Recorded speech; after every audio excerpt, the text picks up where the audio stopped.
और मैं बड़ी अपने आप को गौरवान्वित महसूस करती हूं कि मेरे गांव के दम्माराम जी सियोल ने आज हमारी सबकी छाती सीने को गौरवान्वित कर दिया, सीना गौरव से फूल उठा। निश्चित रूप से कमजोरी आई, कोई शक नहीं है, नहीं तो खिमसर वाले पांचोड़ी से आगे एक पावंडा रख दे कि आपके यहां से विधायक बनकर चले गए नागौर वाले। हम में कमजोरी आई है और हमें अंतर्मन में झांकना पड़ेगा कि अगर किसान राजनीति शून्य पे आ गई तो आपको पूछने वाला और आपके हकों की रक्षा करने वाला आपको कोई नहीं मिलेगा। और ऐसी रोड और ट्यूबवेल काम नहीं आएगी जहां पे आपकी राजनीतिक चेतना शून्य की तरफ जा रही है, जहां वोट के मताधिकार के अंदर आप गलत निर्णय ले लेते हो। सबसे जरूरी है कि अपनी राजनीतिक चेतना को दोबारा जगाइए। वो ये था कि सिद्धांतों की राजनीति कुछ समय के लिए पीछे हुई है लेकिन धूमिल नहीं हो सकती।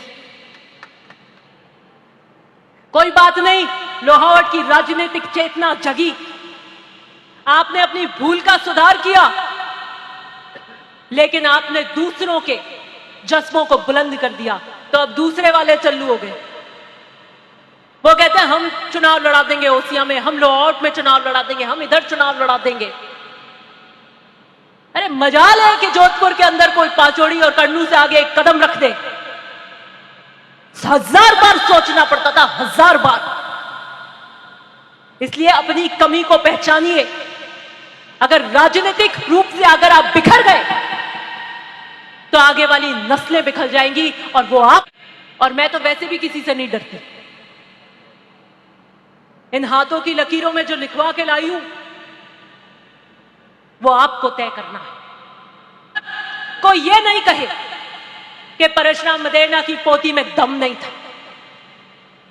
दम्माराम सियोल प्रतिभा अनावरण समारोह में विराजमान आपके अपने लोहावट से विधायक कृष्णाराम जी, फलौदी से विधायक पब्बाराम जी विश्नोई, पद्मश्री जो अभी मुझसे पूर्व में वक्ता थे हिमताराम जी भांबू, रामस्नेही संत श्री जानकीदास जी, NSUI के अध्यक्ष अभिषेक चौधरी जी, हनुमान तरट जी, आऊ प्रधान प्रतिनिधि गन्नी खान जी, शहीद के गमगीन पिता मोहन राम जी सियोल, शहीद की पत्नी वीरांगना शांति देवी जी, माता बरजू जी, शहीद की वह मासूम प्यारी सी बच्ची निर्मा, वह मेरे इस गांव में दूर दराज से आए कर्मठ अपने अपने गांव के नेतागण, माताओं बहनों और प्यारे बच्चों, मुझे बड़ा ये जो क्षण है वो परिवार को ही नहीं बट इस पूरे इलाके को गौरवान्वित करने वाला क्षण है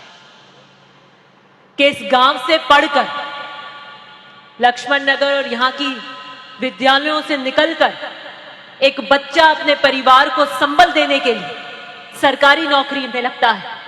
और मेरे से पूर्व में बता रहे थे कि देश की सेवा के लिए अगर कोई जाता है तो पूंजीपतियां नहीं, किसान परिवार के वो बच्चे जाते हैं जो हमारी रक्षा के लिए बॉर्डर पे खड़े रहते हैं। कितनी अपनी मेहनत से निकलकर पढ़ाई कर देश के प्रति अपनी सेवा के लिए इन्होंने इस देशभक्ति के भाव को लिए चयन किया। मैं देख रही थी मुझसे भी कम उम्र के इतना नाम पाकर पूरे समाज को, पूरे इलाके को आज गौरवान्वित महसूस कराने का काम इन्होंने किया। मैं जब छोटी थी तो मेरे दादाजी ने मुझे गीता का सार सिखाया और मैं बहुत बार इस बात को कहती हूं। आर्य समाजी थे, मंदिरों में नहीं जाते थे, मूर्ति उपासक नहीं थे, लेकिन गीता के में विश्वास रखते थे और रोजाना गीता पढ़ा करते थे। और गीता का सार उसमें मुझे भी सिखाया और मुझे रोज बुला कर एक बार बिठा कर बोलते थे। मुझे उसकी कुछ अंश आज तो कंठस्थ एक तरफ नहीं याद है, लेकिन जो उसकी मूल भावना थी कि क्या लेकर आए हो, खाली हाथ आए हो और खाली हाथ जाओगे। जो आज तुम्हारा है वो कल किसी और का होगा और परसों किसी और का। अगर तुम इस सत्य को समझ लो तो परम सत्य को समझ जाओगे। यही प्रसन्नता का मार्ग है, यही मुक्ति का मार्ग है। तो मुझे लगता है कि हम खाली हाथ आए हैं और खाली हाथ चले जाएंगे। पीछे जो रह जाएगा वो नाम रह जाएगा। 500 साल बाद भी आज जब हम इतिहास पढ़ते हैं तो उसी को याद करते हैं जो कुछ करके चला गया।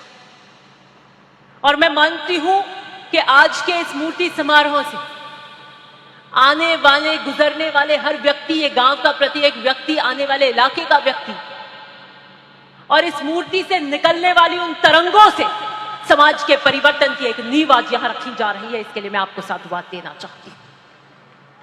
यह उस बात का प्रतीक बनेगा, उस बात की नींव बनेगा कि मोहमाया से परे अगर इस धरती पर कुछ रह जाता है तो वो है कि आपका नाम रह जाता है, वो आपके कर्मों से तय होता है।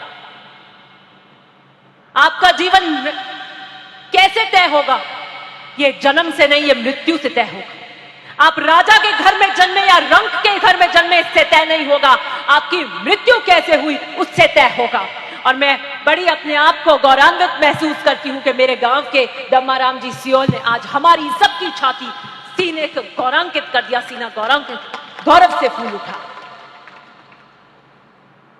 बच्चियां एक बहुत भारी संख्या में यहां पर थी पहले, और मैं गांव को कहना चाहती हूं, जब मैं इस छोटी बच्ची निर्मा को देख रही थी, कोई ज्यादा समय नहीं हुआ कि जब मैं अपने गांव में अपने पिता को लेकर आई थी,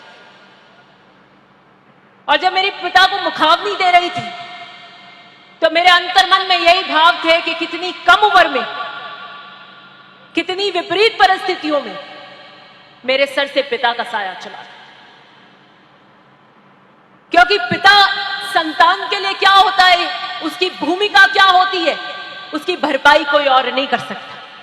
लेकिन जब मैं निर्मा को देख रही थी तो मैं देख रही थी कि भगवान क्या क्या करता है, और किस रूप से आज समाज और हम एकत्रित होकर एक स्वर में इस बात की तस्दीक कर रहे हैं, खड़े होकर कि नहीं, हम निर्मा के साथ खड़े हैं, हम इस परिवार के साथ खड़े हैं, और आने वाले हर वक्त में हम कदम से कदम मिलाकर इसके साथ चले गए। और भगवान की नियति को हम तय नहीं कर सकते। कोई कर्मों का लेखा जोखा होता है, पुराने जन्मों का लेखा जोखा हो सकता है, लेकिन आज इस मूर्ति अनावरण से यह प्रतिज्ञा जाती है कि इस परिवार में, इस बच्ची के लिए, इस वीरांगना के लिए आज हम सब एक स्वर में हमेशा खड़े रहेंगे। इस बात की प्रतिज्ञा भी इस मूर्ति अनावरण के कार्यक्रम से हो रही है। पूर्व में डिप्टी कमांडेंट बता रहे थे कि एक मूर्ति के इस कार्यक्रम के अंदर दम्माराम जी किस तरीके का उनका व्यक्तित्व रहा। नौकरी भी उनकी वीरांगना को ऑफर करी गई, लेकिन उन्होंने बच्ची के लिए सुरक्षित रखी। उससे पूर्व में सीआर चौधरी जी बता रहे थे कि हमारे गांव के अंदर ज्यादातर सरपंच लड़ने का, जिला परिषद लड़ने का आजकल ये नया चाव है, लेकिन पढ़ाई सबसे ज्यादा। अगर हमें आगे बढ़ना है तो शिक्षा ही एक माध्यम है, और चाडी उसका हमेशा से उदाहरण रहा है कि मारवाड़ की पहली अगर कोई स्कूल थी तो वो चाडी में थी। मुझसे पूर्व में सीताराम जी बांबू बता रहे थे कि नागौर तक किस तरीके से परशुराम जी मदेरना काल में जाते थे, चाहे पानी की किल्लत, चाहे वह व्यक्तियों का उस वक्त जो काम पड़ता। लेकिन कब 52 के अंदर वो पहला चुनाव लड़ते हैं, 53 में वो चाडी के सरपंच बनते हैं। सीलिंग एक्ट जो बोता है उसके नाम आ जाए, उसके बाद में सीलिंग एक्ट बनता है, वो परशुराम जी मदेरना के हाथ का बना हुआ है। कि एक तो ये असमानता कि किसी के पास में 1000 एकड़ जमीन, और एक वो गांव का व्यक्ति जिसके पास एक बीघा नहीं है, वो कहीं और बोता है, उसको वो लेने भी नहीं देते थे। तो वो सीलिंग एक्ट हुआ कि इतने ऊपर से चरी अगर आपके पास में, तो आपको गवर्नमेंट को सरेंडर करना पड़ेगा, और वो जो भूमिहीन है उनके नाम वो जमीनें होंगी। आज वो जमीनें जो आपके और हमारे नाम है, आज सक्षम रूप से आज अगर हम हमारी जीविका जी रहे हैं, किसान के स्तर अगर जीवन का बड़ा आया है तो उन पढ़े लिखे राजनेताओं की वजह से आया है। वो उस जमाने में ये भारतमाला बन रही है तो इनको भी जोर आ रहा है इन दोनों से मिट्टी लेने में। उस वक्त क्या जमाना था, काली धौली कोई रोड़े नहीं थी, ऊंटों पे निकलते थे। उस जमाने में लॉ की शिक्षा कर परशुराम जी मदेरना ने अलग जगाने का काम किया, कि किसान राजनीति के अंदर अलग जगाने का काम किया, कि अपने गांव को, गरीब को, इस व्यक्ति को, किसान वर्ग को आगे ले जाने का काम किया। लेकिन वो अभी मुझसे पहले जो हिमताराम जी कह रहे थे कि हम में कमजोरी आई, निश्चित रूप से कमजोरी आई, कोई शक नहीं है। नहीं तो खिमसर वाले पांचोड़ी से आगे एक पावंडा रख दे कि आपके यहां से विधायक बनकर चले गए नागौर वाले। हम में कमजोरी आई है और ये हमें अंतर्मन में झांकना पड़ेगा। हंसने की बात नहीं, दांत क्या निकाल रहे होगा। आपके नागौर से आकर लाहौर के एमएलए बनकर चले गए और किसान यहां देखता रह गया। सोचने की जरूरत है और खासकर आप जैसे युवाओं को सोचने की जरूरत है।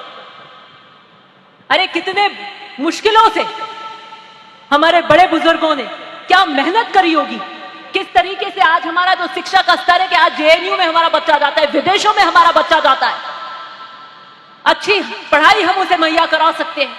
सबके पास अब देखिए आज गाड़ी घोड़े, हर दूसरा व्यक्ति बोलेरो में, हर तीसरे व्यक्ति के पास स्कॉर्पियो है। ऐसे रातों रात नहीं आया ये सब कुछ, खून पसीने की कमाई है। और हमें अंतर्मन में झांकना पड़ेगा कि अगर किसान राजनीति शून्य पे आ गई तो आपको पूछने वाला और आपके हकों की रक्षा करने वाला आपको कोई नहीं मिलेगा। इसलिए अपने अंतर्मन में सोचिए। कृष्णाराम जी अभी कह रहे थे ट्यूबवेल करा देंगे, रोड भी करा देंगे। ट्यूबवेल और रोड नहीं भी होगी तो आपके और मेरे काम रुकने नहीं है। आज के सबके बेरों पे मूंगफलियां हो रही हैं, सबके यहां पर इंडिविजुअल ट्यूबवेल है। और ऐसी रोड और ट्यूबवेल काम नहीं आएगी जहां पे आपकी राजनीतिक चेतना शून्य की तरफ जा रही है, जहां वोट के मताधिकार के अंदर आप गलत निर्णय ले लेते हो। सबसे जरूरी है कि अपनी राजनीतिक चेतना को दोबारा जगाइए। मारवाड़ की वो धरती और मारवाड़ में जोधपुर और जोधपुर के अंदर लोहावट और लोहावट के अंदर लक्ष्मण नगर और चाडी, राजस्थान की राजनीति किसान केसरी, पूरे देश में जिसको किसान केसरी के नाम से जाना गया, उसकी पहचान बनाने में अगर कोई था तो वो ये भूमि थी, ये लोग थे। मतोड़ा से निकलते थे तो गोलियां चलती थी, निकलना आसान नहीं था। मेरे पिता बताते थे डाकू आ जाते थे, मिट्टी खोद के अंदर छुप जाते थे पोल से आगे। ऐसी परिस्थितियां देखी। जीवन और समय में एक ही चीज निरंतर है, वो है कि समय परिवर्तनशील है। परिवर्तन ही निरंतर है और अपने अपने रूप से राजनीतिक समय बदलता रहता है। सीआर चौधरी जी कह रहे थे कि जीवन में किसी चीज से नहीं घबराना चाहिए। जिंदगी बहुत लंबी, उतार चढ़ाव आते रहते हैं। और मैंने राजनीति के जितने बदसूरत रंग देखे हैं ना, मुझे नहीं लगता उस कम उम्र में और कोई देखे कोई और। लेकिन मेरे पास में एक हौसला था, मेरे पास में एक दृढ़ निश्चय था, और वो ये था कि सिद्धांतों की राजनीति कुछ समय के लिए पीछे हुई है लेकिन धूमिल नहीं हो सकती। जब हम 52 के अंदर न गाड़ी थी, न घोड़े थे, न हमारा वैसा स्तर था, किस तरीके की ताकतों के सामने हम लड़ रहे थे। बूथ के ऊपर मर्डर हो जाते थे। जोधपुर यूनिवर्सिटी तो लहू लुहान तलवारें चलती थी। अब ये नए युवक जो जेएनयू की राजनीति कर रहे हैं, उनको नहीं पता क्या आलम होता था उस वक्त। बूथ के ऊपर क्या मारा पिट्टी होती थी, वोट डालने नहीं दिया जाता था। आज हम उसी बूथ पर आजादी से अपना वोट डलवाते हैं, लेकिन क्या मायने उस वोट कर, जब उस वोट के मायने हम गलत तरीके से डाल देते हैं। कोई बात नहीं, लोहावट की राजनीतिक चेतना जगी, आपने अपनी भूल का सुधार किया, लेकिन आपने दूसरों के जज्बों को बुलंद कर दिया, तो अब दूसरे वाले चल्लू हो गए। वो कहते हैं हम चुनाव लड़ा देंगे ओसिया में, हम लोहावट में चुनाव लड़ा देंगे, हम इधर चुनाव लड़ा देंगे। अरे मजाल है कि जोधपुर के अंदर कोई पाचोड़ी और कन्नू से आगे एक कदम रख दे। 1000 बार सोचना पड़ता था, 1000 बार। इसलिए अपनी कमी को पहचानिए, अगर राजनीतिक रूप से अगर आप बिखर गए तो आगे वाली नस्लें बिखर जाएंगी और वो आपसे प्रश्न पूछेंगी। हम तो अपनी जगह मेहनत कर रहे हैं और मैं तो वैसे भी किसी से नहीं डरती। इन हाथों की लकीरों में जो लिखवा के लाई हूं वो आपको तय करना है, वो आपको तय करना है। मेरा दृढ़ निश्चय था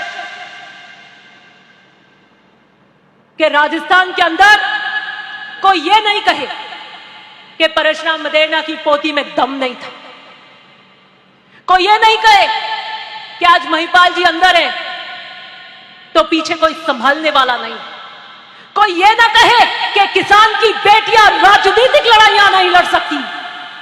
इसलिए मैं आपके हक के लिए आई थी।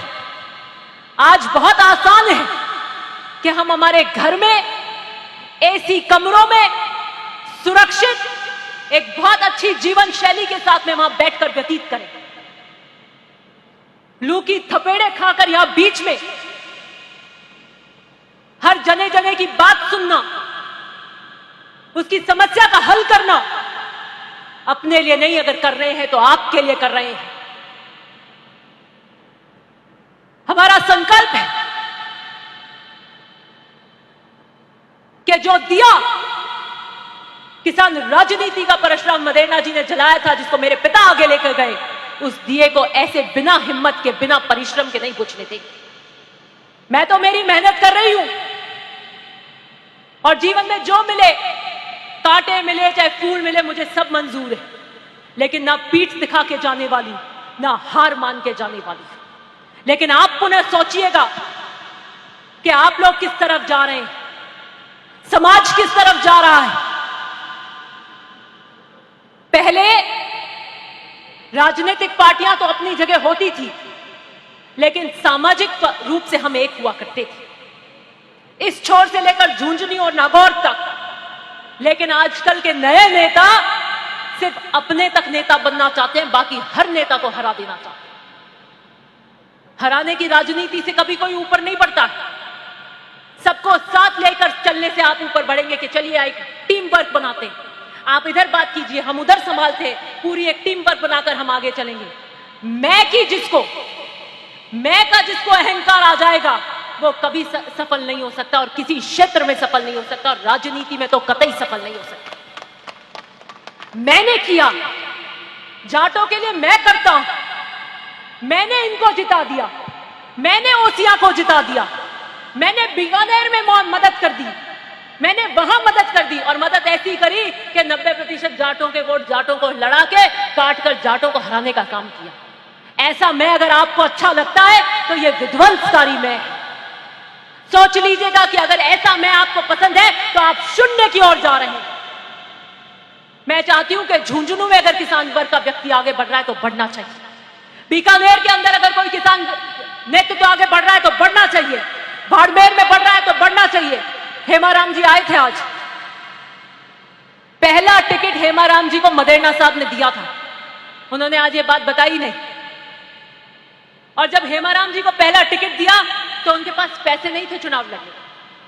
वो मदेरणा साहब के पास गए कि साहब मैं चुनाव नहीं लड़ सकता, मैं चुनाव नहीं लड़ूंगा, ना मैं जानता हूं ना कर सकता हूं, ना मेरे पास आर्थिक संबल है, मैं चुनाव नहीं जीत पाऊंगा, नहीं लड़ूंगा। मदेरणा साहब ने कहा हेमाराम जी जाके पर्चा भरिए, आपको सिर्फ पर्चा भरना, बाकी व्यवस्थाओं की जिम्मेदारी हमारी। उनके चुनाव लड़ने का प्रबंधन भी उन्होंने किया, उनके राजनीतिक रूप से कौन से समीकरण है उसके लिए भी वो किया। और वो पौधा अगर मदेरणा साहब ने आज नहीं लगाया होता तो बाड़मेर के अंदर किसानों का नाम लेने वाला कोई नहीं होता। 25-30 साल की उम्र में दे दिया था उन्हें टिकट, कम उम्र में। मैं की राजनीति करी होती ना अगर परशुराम जी मदेरणा ने। चंदे के रूप में अगर आप कुछ करना चाहते हैं तो कहिए कि इन 2 बच्चियों का पूरा खर्चा हम लेंगे, अपनी बच्चियों को पढ़ाएंगे तो आगे बढ़ेंगे। ये दृढ़ संकल्प आज आप यहां से निकले, मन में लेकर निकले। पुनः मैं यही कहना चाहती हूं कि वो जाबाज वीर जिसके रक्त से इस देश की धरती रक्त रंजित हुई, वो हमारे गांव का बेटा था, मैं उसे आज अपनी अंतरात्मा से श्रद्धांजलि अर्पित करती हूं और आशा करती हूं कि आने वाले समय में यह निस्वार्थ भाव की सेवा का जो सर्वश्रेष्ठ उदाहरण इस मूर्ति के रूप में यहां से चमकेगा, जो सूरज की किरणों को भी फीका कर देगा, वो आपको इस बात की प्रेरणा देगा कि वो चाहे राजनीति हो या जीवन का कोई भी माध्यम हो, वहां हर काम निस्वार्थ भावना से करेगा। तो इसके तेज की तरह, इस मूर्ति के तेज की तरह आने वाले कितने जन्मों तक वो चमकेगा। इसी के साथ में बहुत बहुत धन्यवाद।